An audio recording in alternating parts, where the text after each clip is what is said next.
Hoy he soñado contigo. Te veía, tu misma cara, tus mismos dedos. Estabas igual que siempre, aunque parecías un poco más niña. Yo venía de una pesadilla. Huía de alguien atravesando un bosque lleno de piedras grandes y árboles frondosos. Me escondía detrás de una y conseguía ocultarme justo cuando estaba a punto de quedarme sin aire. Sobrevivía. Entonces cerraba los ojos y aparecía en pleno centro de la ciudad. Estaba en mi coche y el tráfico era caótico. En ese momento aparecías tú. Te subías en la parte de atrás y me sonreías. Me querías con los ojos, desprendías luz. Me dabas paz y era muy bonito verte.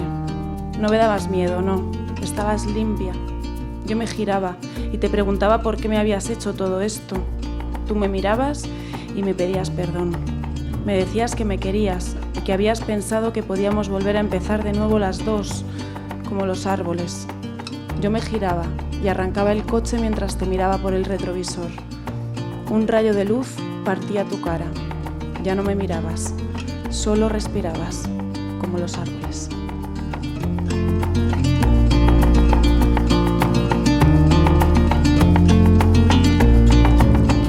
Acabamos de escuchar a Elvira Sastre. Elvira, bienvenida a Nota al Pie. Muchas gracias. Muchas gracias a ti. Acabamos de escuchar un fragmento de Las vulnerabilidades, tu última novela publicada por Seix Barral, un ejercicio literario que creo es muy difícil encasillar en una etiqueta, no sé si definirlo como una catarsis, como un ejercicio creativo salvaje, como un reto. ¿Cómo le definirías tú?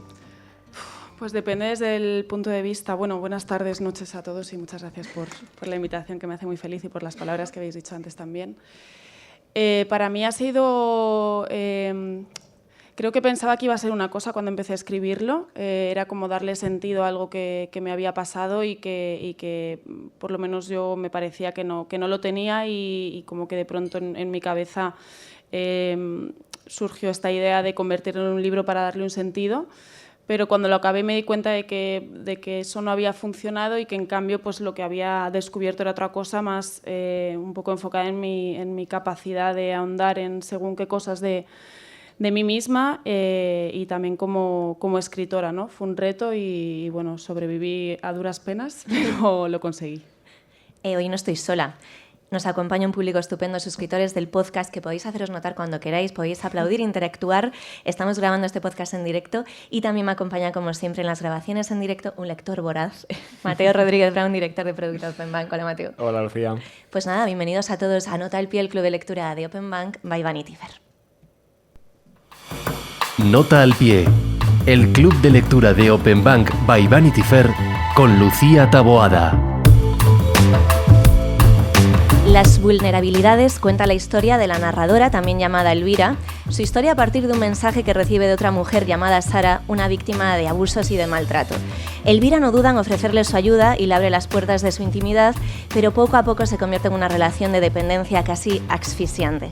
La novela es un thriller psicológico en el que nada es lo que parece, es una historia que parte de hechos reales, como decías, Elvira, y es un ejercicio de exposición permanente de las vulnerabilidades propias y ajenas, y en ese adjetivo quería detenerme, en vulnerabilidad, que siempre le hemos puesto una carga negativa, pero ¿tú crees también la tiene positiva?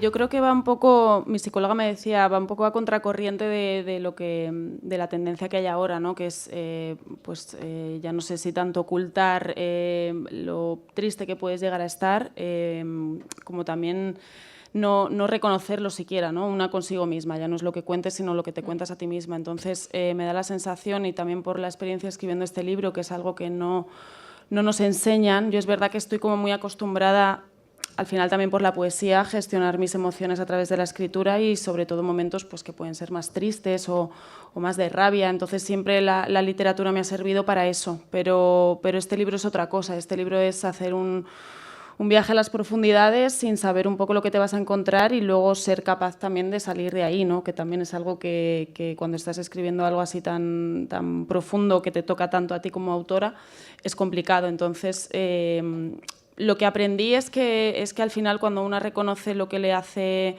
vulnerable, al final lo que estás haciendo es conseguir que sea visible y no tenerle tanto miedo, ¿no? Entonces, como que lo cuentas, lo dices en voz alta y parece que si alguien lo usa ya no te va a poder dañar tanto porque tú ya lo has reconocido, y eso ya es parte de incorporarlo como como algo de tu vida. La protagonista recuerda una frase de El viaje de Arlo. No puedes librarte del miedo, tienes que entenderlo. A mí me gusta mucho otra frase que aparece en Mi idolatrado hijo Sisi, de Miguel Delibes, que es: el valor no consiste en no sentir miedo, sino en comérselo. Tanto en Sara como en la protagonista aparecen partes frágiles, vulnerables, y las dos luchan por superarlo, que yo creo que es un ejercicio de valentía.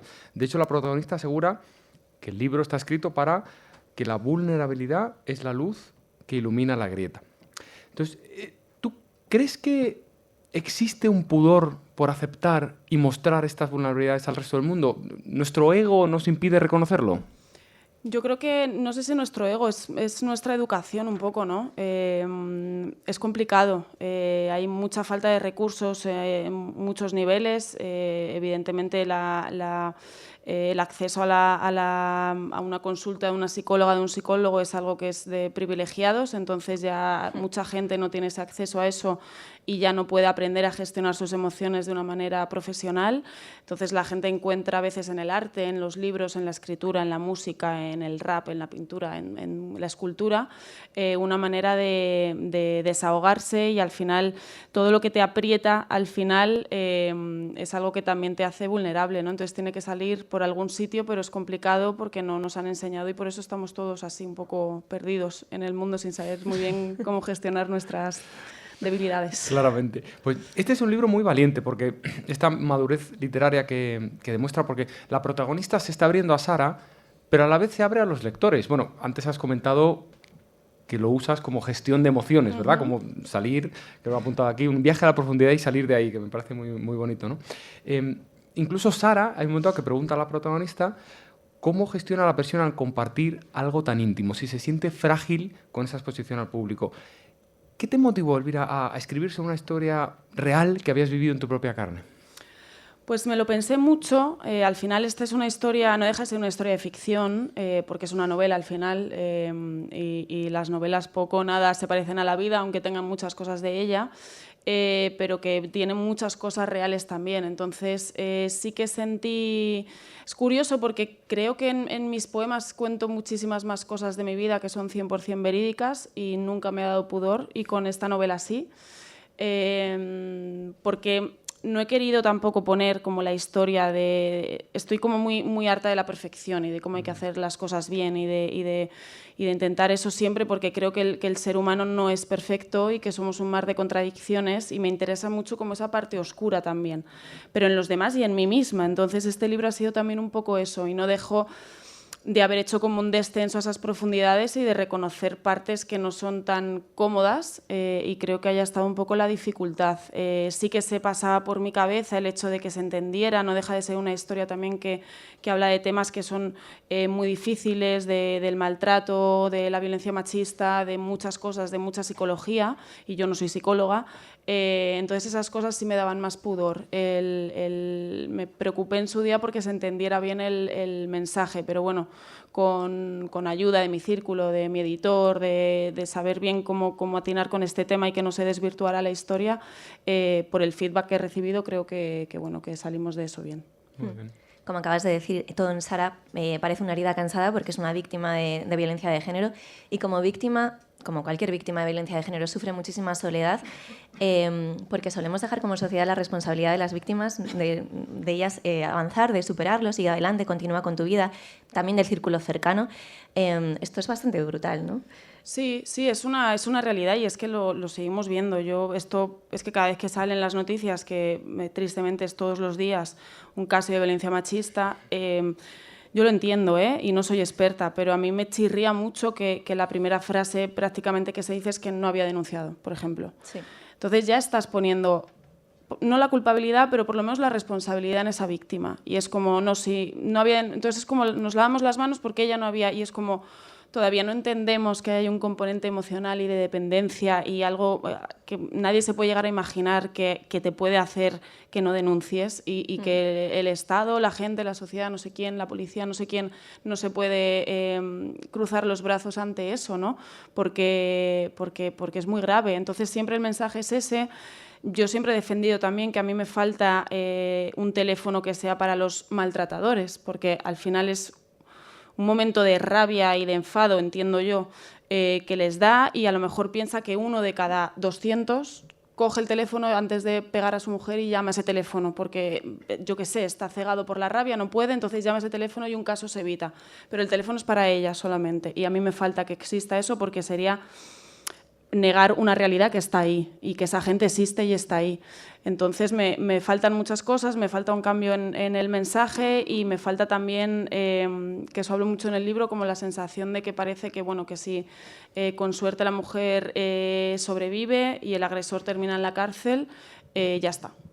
Y es como, no, ahí hay unas consecuencias psicológicas muy graves que hay que incidir en ellas, y que hay que estar muy pendiente de esa gente. Es como las víctimas de cualquier otro tipo de terrorismo. Entonces, no sé, creo que todavía quedan muchas cosas por hacer. A la vista está que las que se hacen no son suficientes. Todas esas consecuencias las abordas súper bien en el libro. Sí. Muchas gracias. Y en ese sentido tú mencionas que a Sara le han robado su intimidad y capacidad de reacción, que me ha recordado la escena bíblica de Susana y los viejos. Hay muchos cuadros sobre el tema, y uno maravilloso de, a ver si lo leo bien, Artemisia Gentileschi, en 1610, que es una pintora que sufrió una violación y un juicio humillante posterior. En este caso de abuso, estábamos hablando del teléfono del maltratador, de otras ideas, pero ¿cómo crees que se puede ayudar a las mujeres a superar que se les robe su intimidad y su capacidad de reacción? Yo creo que eso es con ayuda profesional, es que no puede ser de otra manera, y no se les puede dejar a ellas la responsabilidad de que se lo paguen, que se lo costen. Insisto, que yo no tengo ni idea de cómo se gestiona un país a nivel económico, pero bueno, entiendo que ojalá pudiera haber fondos para eso, ¿no? Para ponerle ese terapeuta en la puerta de esa mujer, que es que a lo mejor ni siquiera quiere ir, ¿no? Pero como que haya un acompañamiento diferente y que no dependa de ella. Yo creo que todo reside en eso, en que no dependa de la víctima, además también eso, porque escribiendo la novela también estuve haciendo un poco de investigación, eso creo que lo cuento en el libro también, de que estas, igual que las víctimas de bullying, muchas veces se convierten en acosadores, como una reacción también de escape, de huida, de protección, quién sabe, pues estas mujeres pierden muchas cosas cuando han sufrido un maltrato psicológico constante, y pierden cosas tan básicas como a lo mejor la capacidad de negociar un contrato de trabajo, porque no son capaces de exigir nada, porque se les ha robado eso también. Entonces es fuerte, ¿no? E igual que vas por esa vía que puede estar totalmente invisibilizada, te puedes ir por otras vías y reproducir según qué cosas te han pasado. Entonces es un problema, y es un problema grande, y son víctimas, y alguien tiene que hacerse cargo de eso. Pues Rodrigo, el abusador, es un personaje despreciable, que como tú apuntas, hasta el nombre es duro, con todas las R's que tiene. Con perdón para los, Exactamente. para los Rodríguez, que nadie se... Sí, mi nombre es Rodríguez Brown, con lo cual también...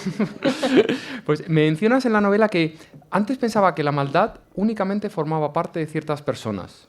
Ahora creo que todos nacemos con esa parte más sombría, y solo algunos tratamos de reducirla a su mínima expresión.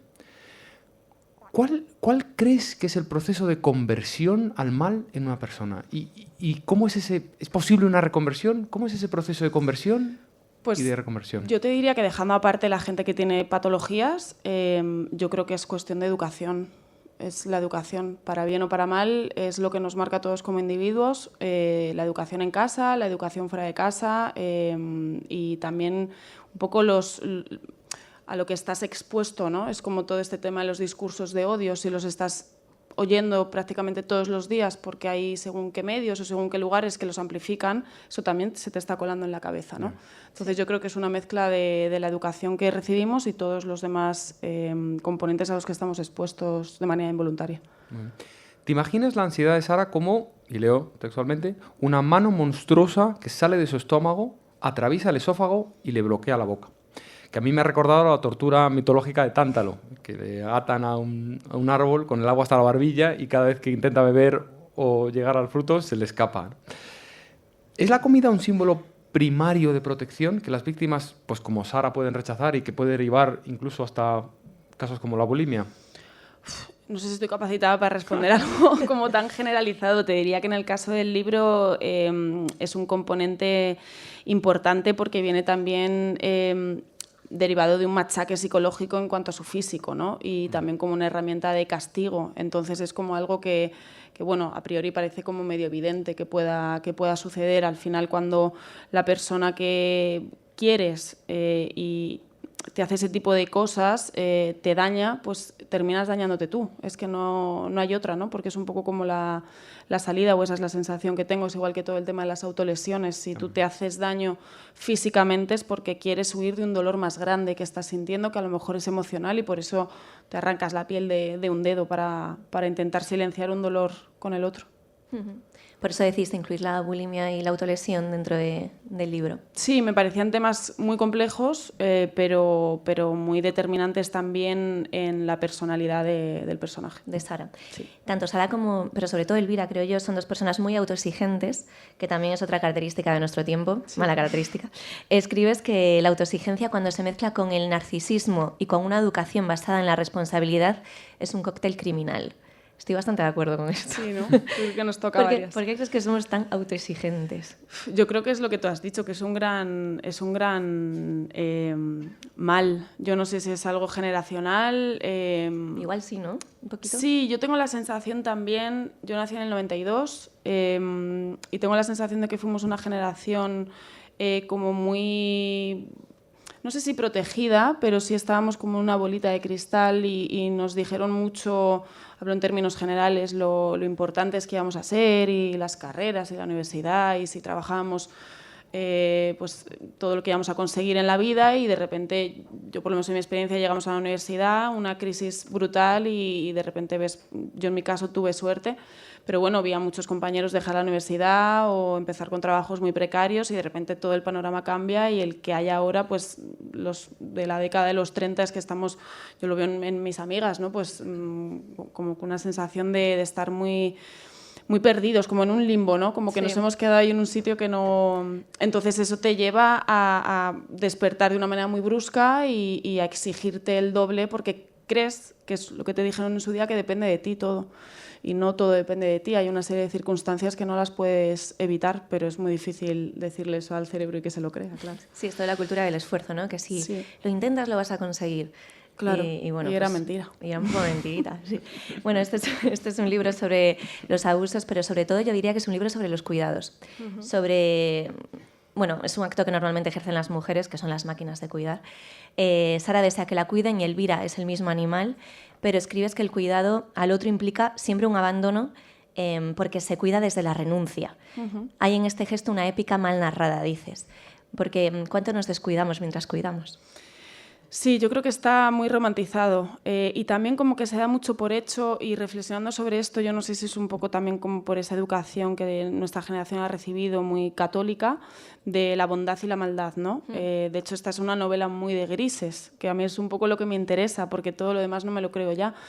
Pero venimos marcados un poco por esa dicotomía de la bondad es lo bueno y la maldad es lo malo, y es lo que tienes que hacer.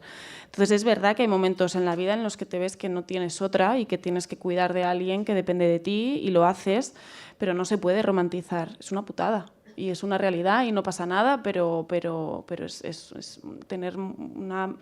suerte muy dañina porque es muy fastidioso y falta mucho apoyo y mucho reconocimiento, y además justo escribiendo esta novela recuerdo un día llegar a casa, estaba escuchando la radio y era como el Día Mundial del Cuidador o algo así, dieron como unas cifras brutales de la gente que tenía gente pues a su cargo que tenía que cuidar, y de que reclamaban pues mucho apoyo económico, de todo, porque al final... En el libro lo cuento, ¿no? Estas mujeres que pasean por la calle con su hijo o su hija dependiente y que nadie pasa a su lado y nadie les pregunta nada, y solamente pasas y deseas que no te toque a ti. Entonces, esas personas, ¿quién las cuida? ¿O quién les da un apoyo? ¿O quién las asiste? ¿No? Es algo muy, muy complejo que creo que no hay que romantizar. Pues la protagonista, que para Sara la define de dos maneras, uno hada madrina y otro orfidal humano, pues la protagonista duda si su ayuda fue un acto de egoísmo y de alimento para su ego. Incluso piensa en una metáfora, con tu bagaje poético está claro, pero una metáfora muy gráfica, que es: se acercó a su daño con hambre y curiosidad, como las moscas a las costras. ¿Crees que en ocasiones, o lo querías pintar de esa forma en la novela, el altruismo puede actuar más en beneficio propio que en las víctimas? Creo que sí, y creo que es lícito, la verdad, por desprendernos un poco de eso de lo que hablaba antes, ¿no? de esta bondad y esta perfección. No pasa nada si tú recibes un beneficio emocional al ayudar a alguien, de hecho es que es lo suyo, es que si no es imposible hacerlo. Entonces, bueno, que tu motivación sea sentirte mejor no me parece algo, un pecado. O sea, si me dices que tú, no sé, te acercas a alguien a cuidarla porque en verdad quieres conseguir tal y cual, ok, pero que lo que busques sea como, en principio, llenar un vacío, me parece lícito. La cosa es luego marcar límites, claro. Eso la protagonista, pues... ahí falla un poco. Pues por buscar una comparación literaria, en Don Quijote hay una simbiosis entre los personajes y en la segunda parte siempre se habla de una quijotización de Sancho y una sanchificación de Don Quijote. A mí me ha recordado algo las vulnerabilidades, porque la mejoría de Sara va en paralelo a un empeoramiento de la protagonista. Entonces ahora voy a hacer una pregunta, pero en contraposición de la anterior.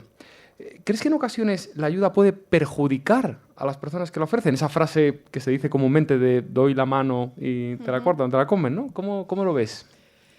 Yo creo que cuando faltan los límites, justo lo que te decía antes, ahí sí, pero porque ahí todo cambia de lugar. Y ese desequilibrio correcto que hay al principio para que una relación así funcione, cuando cambia de posición, cuando esa balanza se cae, de repente pues todas las fichas se desploman, todo se queda muy descolocado y entonces ahí es difícil gestionarlo, ¿no? Porque todo, al final, cuando tú estás en una posición de ayuda a alguien, también estás en una posición de poder, ya sea emocional, ya sea de, como lo queramos llamar, y hay que saber ambas partes gestionar bien eso, porque se puede ir de las manos para ambas partes y salir mal. Entonces ahí es donde entran los límites.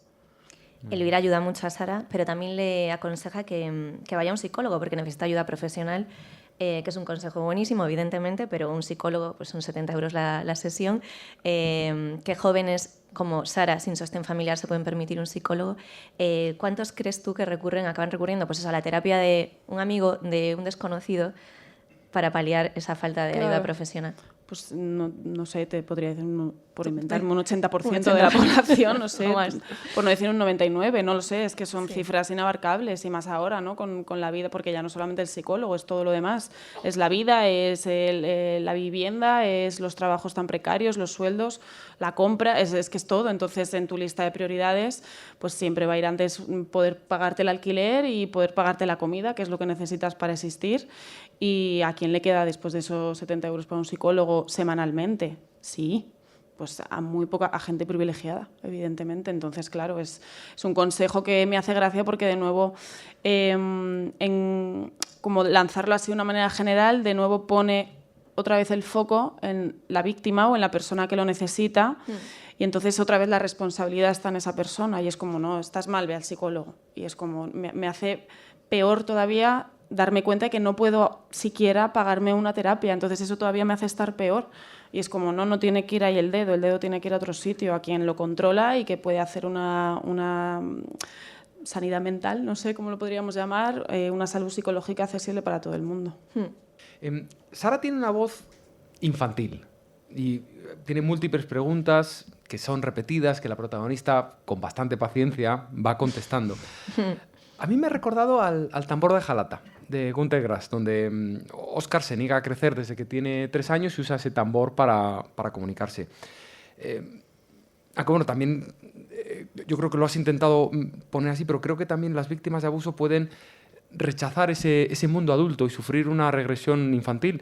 Y creo, además va en línea con lo que comentabas tú antes de la ayuda, creo que incluso la ayuda psicológica es muy relevante, no solamente de la parte económica, sino para que nos demos cuenta de lo importante que es. Mi familia es argentina, con lo cual de psicólogos conocemos mucho.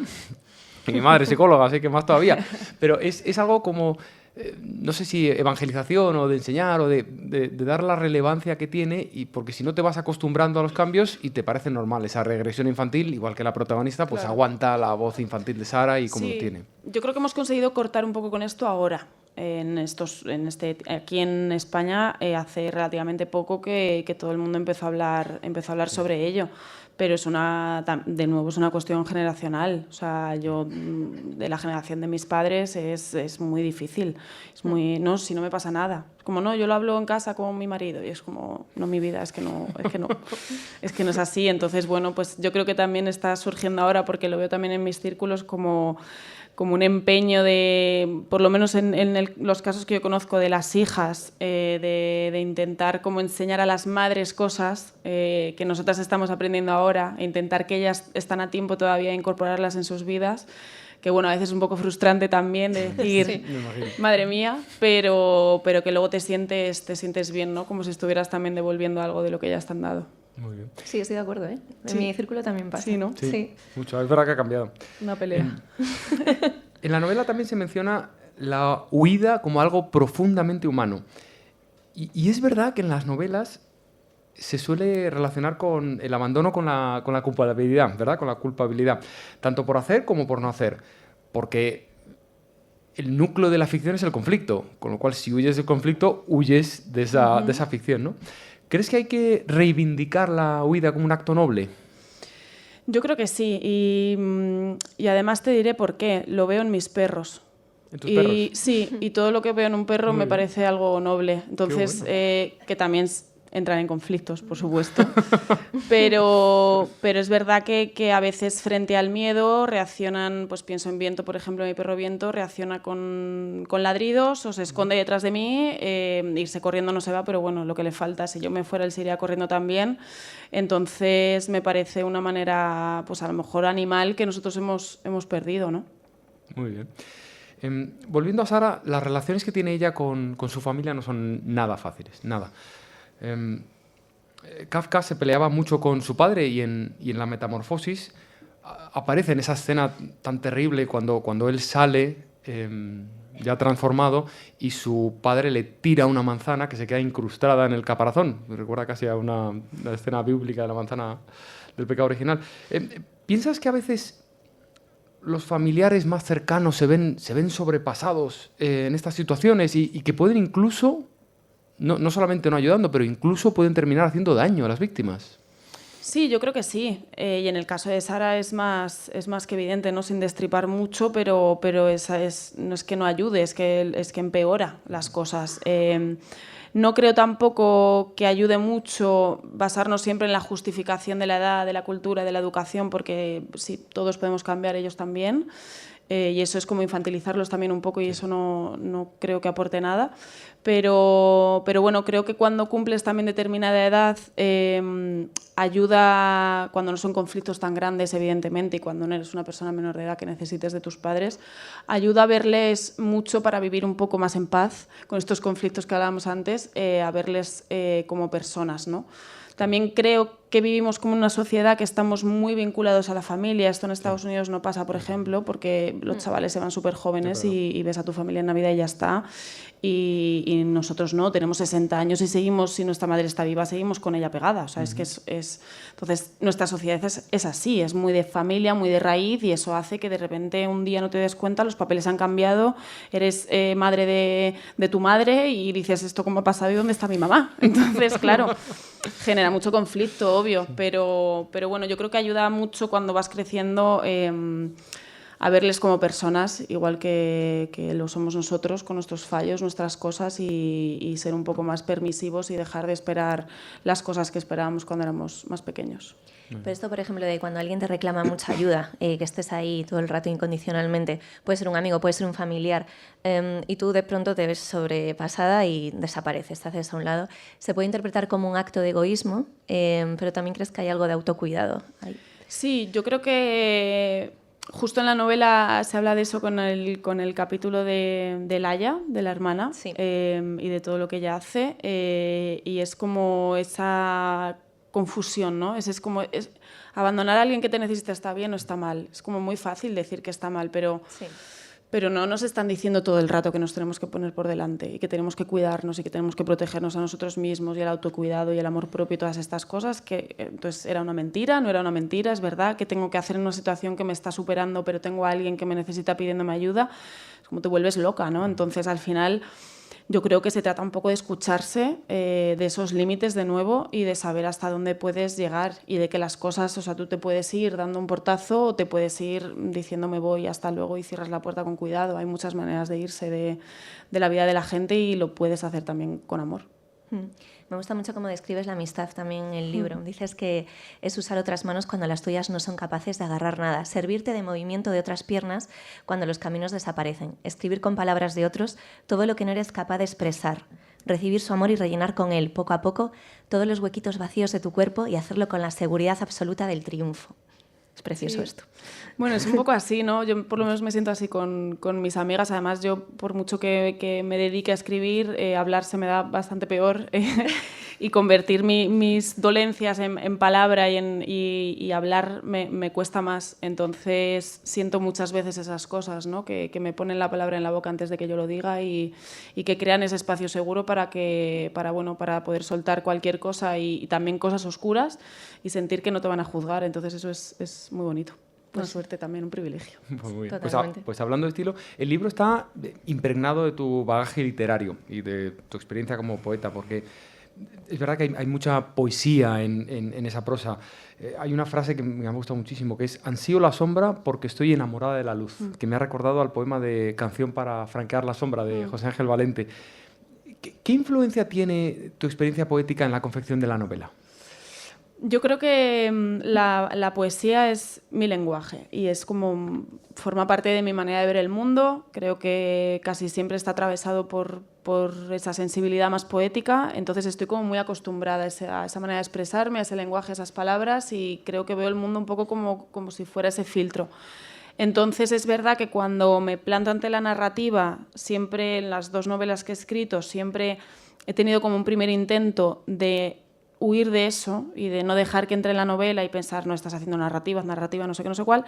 Y siempre cuando empiezo me acabo dando cuenta que es que no puedo huir de eso y luego tampoco quiero. Entonces siempre tengo como mis trucos de aprender un poco a canalizarla y colocarla en lugares para yo quedarme un poco tranquila. Entonces por eso esos capítulos a lo mejor que son más poéticos y otros menos, pues es simplemente una salida mía para poder decir, esto lo dejo aquí y ya está, puedo seguir escribiendo el resto. Pero bueno, creo que al final es un poco, o sea, escribo poesía fundamentalmente y está ahí y estoy muy orgullosa de eso también. ¿Y tienes alguna referencia en el proceso narrativo de personas que hayan sido también poetas y narradores?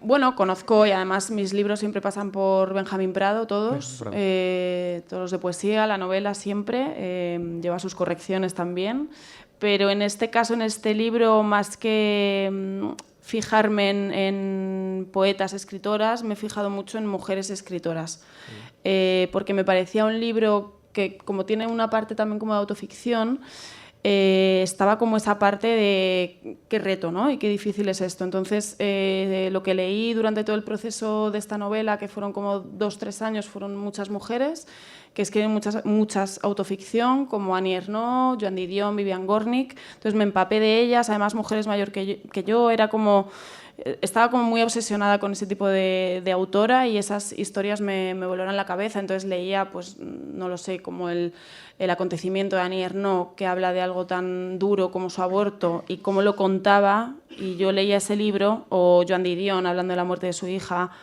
y era como, ¿y qué estoy yo aquí teniendo miedo a contar? O sea, es como el ejemplo perfecto, ¿no? Cuando ves que alguien ha conseguido hacer algo, sirve de espejo para tú creerte también que lo puedes hacer. Entonces, esa ha sido como mi guía espiritual absoluto para atreverme a escribir esta novela y para conseguir hacerlo. Lo hablábamos justo con Milena Busquets en el podcast que grabamos en junio en la Feria del Libro. Ella nos decía que la autoficción a veces era vista desde algunos críticos con una capa un poquito machista, porque sobre todo era un ejercicio literario que hacían las mujeres. Y ahora se está despojando un poco ya de esa mala crítica. Sí, a mí me parece súper interesante. Es que las mujeres tenemos muchas cosas que contar. Es que hemos vivido muchas cosas y un gran porcentaje seguramente esté marcado por nuestro género y hay una necesidad de expresarlo a través de la palabra. A mí me parece increíble y me interesa absolutamente todo lo que tenga una mujer para contar me interesa. Y si es a través de la literatura, pues maravilloso. Decías antes que había capítulos más poéticos que otros. En los que son menos poéticos hiciste un ejercicio deliberado de hacer el lenguaje un poco más crudo, más directo. Sí, bueno, sí, o sea, como que también me ayuda un poco Jesús, mi editor, como que estructuramos un poco esas partes porque me interesaba mucho desde el inicio hacer como un cambio de tiempo también, de tiempos verbales. Entonces hay como escenas que son en presente y que son como muy descriptivas de momentos muy específicos que van armando de una manera paralela el resto de la historia y que me parecen como importantes. Entonces hay como una parte que sigue un hilo y una cronología y la otra parte son cosas sueltas que no siguen ningún tipo de línea temporal, pero que están ahí y que ayudan, digamos, a armar el resto del libro. Entonces esos eran un poco en los que yo más me dejaba llevar y ahí soltaba lo que quería. Sobre todo en ese final, que no vamos a destripar, pero que es impactante. Es impactante. Es impactante, sí. Siguiendo con este tema, hay ejemplos en literatura de poetas que saltan a la novela y en ocasiones mantienen el formato. Estoy recordando a Eugenio Onegin, de Pushkin, que es una novela escrita en verso, pero que al leerla te olvidas de que está en verso. Antes has dicho que la poesía es tu lenguaje y que no quieres huir de él. ¿Pero crees que cada género puede servir para contar diferentes cosas o son intercambiables? Para los demás no sé. Para mí yo me he dado cuenta que cada género me permite contar, no sé si temas distintos, pero sí diferentes maneras de contarlos. Entonces la poesía me permite contar según qué cosas, la narrativa otras. Cuando estuve escribiendo en El País o me encargan algún artículo y demás, es como siento que, vale, este era el hueco para contar esta cosa que siento, que pienso, que me ha pasado. Y es maravilloso, ¿no? Lo que pasa es que, bueno, pues siempre está como esta... A mí me ha pasado mucho con la narrativa y creo que a muchos novelistas y novelistas les pasa con la poesía, que cuando no es, digamos, el género que controlas, te da mucho miedo, mucho respeto, y yo he sufrido mucho hasta que he empezado a escribir este libro. Le he dado 1000 vueltas porque siempre me pongo en ese modo perfección y yo empiezo el libro creyéndome que tiene que estar perfecto de pe a pa. Y la autoexigencia esa de la que hablamos. Claro, y es que recuerdo que empecé así y hasta que de repente un día me di cuenta de que esto es que lo que estás empezando a escribir es un borrador, que puedes fallar, que no pasa nada. Ahí ya fue como, vale, es verdad. Entonces, bueno, diálogos con una misma, infinitos, pero sí, sí. Dentro de todas esas puertas que se abren en tu universo, ¿tienes algún proyecto nuevo? Pues estamos con cosas, pero sí que esto me hace mucha ilusión porque además no lo he contado todavía. O sea que es sí, tenemos una exclusiva. Primicia. Exclusiva total, es el lugar perfecto, porque ya son muchos años escribiendo libros y viendo las cosas, entonces, bueno, conociendo mucha gente también, viajando mucho, leyendo muchos libros que aquí no llegan y bueno, pues hace como cuestión de 1 año y medio o así, en una conversación con 3 amigas en casa, con un vino, que ahí siempre salen cosas buenas, pues se nos ocurrió la genial idea de montar una editorial, que ya está prácticamente en marcha, que se llama Manos de Pan, y que, bueno, explico rápidamente que viene por un artículo maravilloso de Leila Guerriero, que compara, digamos, la escritura con el acto de amasar el pan. Es precioso, recomiendo que lo leáis. Y bueno, pues nuestra idea es, a mí me pasa algo mucho cuando viajo fuera y es que leo poesía increíble que se hace en América Latina, en Argentina, en México, y que llego aquí y no está, porque es difícil y porque bueno, es diferente, ¿no? Y me da mucha rabia porque no se encuentra. Entonces tenemos muchas ganas de darle voz a autoras y autores de fuera. Y vamos a publicar narrativa porque tenemos muchas ganas de contar y de publicar las historias que nos gusta leer, ensayo y poesía, por supuesto. Así que estamos ahí ya trabajando con los primeros títulos próximos a lanzarnos y nada, pues ojalá la gente lo reciba con ganas. Oye, pues muchas enhorabuenas. Muchas gracias. Y gracias por contarlo aquí. Gracias. Nada, un placer, donde si no. Que entonces vais a trabajar con autores latinoamericanos también, es la idea. Y españoles, sí. O sea, la idea es como poder abrirnos un poco. También tenemos nuestra red de contactos en Argentina para poder distribuir por allí a los autores de aquí y a los autores argentinos que publiquemos. Tenemos como unos primeros títulos que pronto avanzaremos que son brutales, o sea, son historias increíbles y una poesía increíble, una narrativa también, o sea, como historias muy interesantes. Y bueno, pues hacer un hueco y también, digamos, distinguirnos un poco, que yo creo que es algo muy que se hace, pero no sé si en todos los sitios. Yo en mi experiencia sí, pero sé por experiencias de otros que no.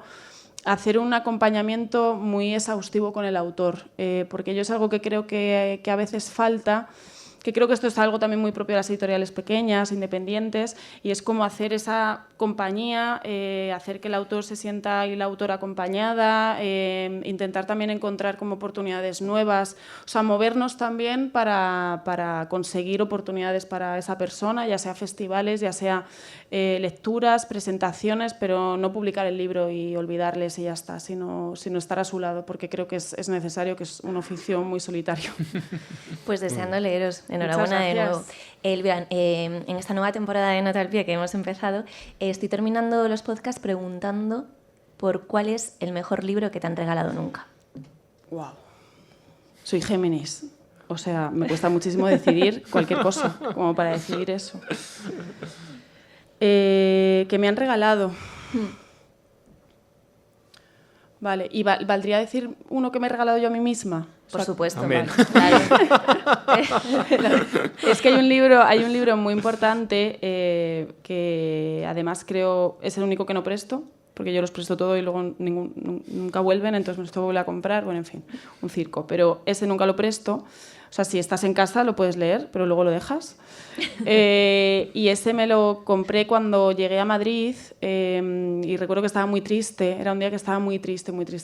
Y llovía un montón y me fui a la librería y me lo compré. Era Ecuador, de Benjamín Prado, una antología poética. Yo a él no le conocía por aquel entonces y recuerdo que es algo que yo no hago nunca. Me lo dediqué en una página, que me da mucha ternura verlo ahora y bueno, es un libro que me ha acompañado siempre, igual que me ha acompañado él en los ámbitos personal y profesional y para mí es el libro que salvaría de cualquier incendio. Creo que voy a cambiar la pregunta por cuál es el mejor libro que te han regalado o te has autorregalado. Está bien. Pues Elvira Sastre, muchísimas gracias. Ha sido un placer inmenso y un honor que estés aquí en Nota al Pie, en este podcast con público al que quería agradecer también su presencia. Muchísimas gracias por acompañarnos. Elvira, de nuevo, muchísimas gracias. Gracias a vosotros, Gracias. chicos. Un Muchas placer. gracias. Mateo. Gracias.